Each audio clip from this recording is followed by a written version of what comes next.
What's up, guys? So I've just been doing some quick testing of the 20.10.1 drivers that released on the 16th of October, and I'm adding Unigen to the results just to have more references to compare to, and because it's a little bit more accessible, Unigen Heaven for most people. So you can see here the result 95.6 and 20.10.1. I'm going to be pre-benching out of the video so that people don't have to sit through the whole benchmark, and you can just skip straight to the results. And as well, from my previous video, as you know, I was using Metro Exodus, and so this is 20.9.1, and you can see the date here, the 28th of September on DirectX 12, and you can see all the settings here as well. Basically just high with everything turned off, times 16 AF. And the scale is a little bit off between these two benchmarks. It's because during the scene transition, for some reason, it recorded very high spikes in frame rate.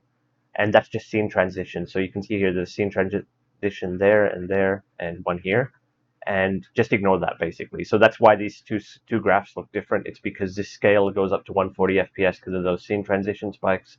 And there was no transition spikes in 20.9.2. So as you can see, on the 30th of September, I tested 20.9.2, and it's also using DirectX 12. And you can see here, it was basically within margin of error.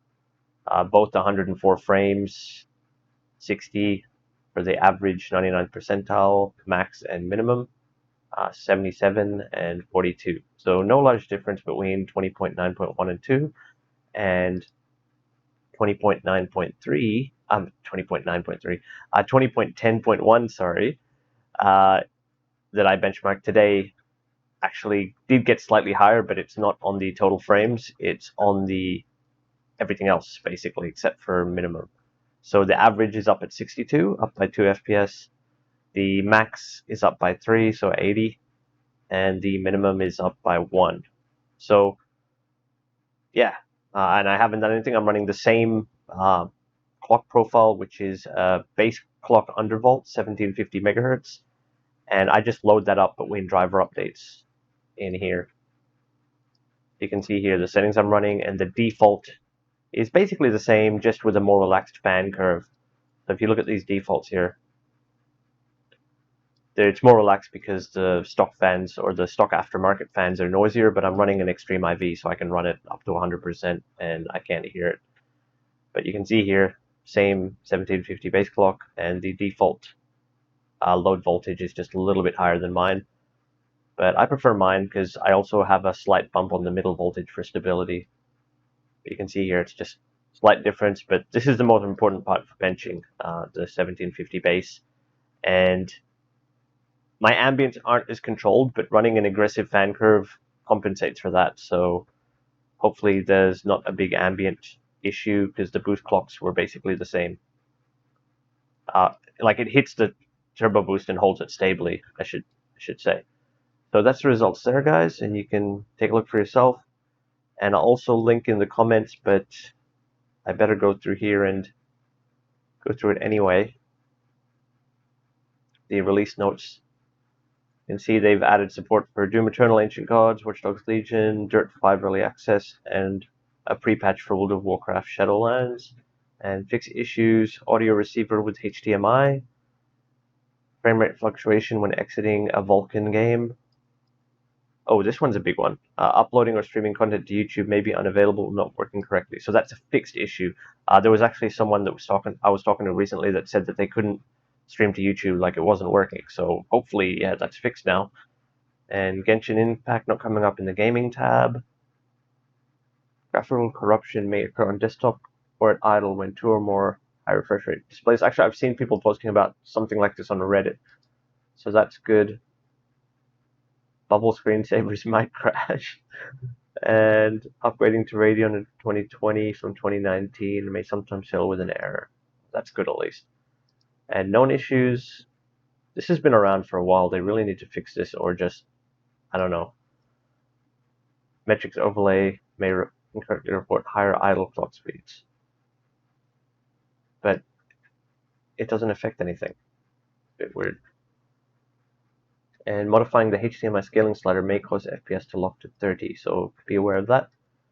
And yeah, the download links are actually in the same release notes. You can actually just click straight there and it should take you. Oh no, you got to be in a browser. Sorry. So yeah, open this in your browser, and it will let you download it. All right, guys. Well, thanks for watching, and I'll just reshare these here so you can have another look if you're going to run the Metro Exodus benchmark yourself. And see you in the next video where I'll have more Unigine, the next driver update, I should say, where I'll have more Unigine tests to see if there is a difference between driver versions and Unigine Heaven. But yeah, basically this is just to show that it's stable. I didn't get any flickering. There was no weird bugs, and I do keep everything disabled though. I keep all the fancy stuff off. So I think that helps me dodge a lot of the issues early adopters had with anti-lag, chill, boost. Image sharpening disabled itself though. I didn't actually turn that off. Yeah, that's weird. Between driver updates, normally it's just stayed turned on. So that was a different one. I have to check everything now. Everything else looks normal. I actually keep that on performance normally. I'll leave it as standard now because it's going to affect my future results. I have to remember to turn it back to standard.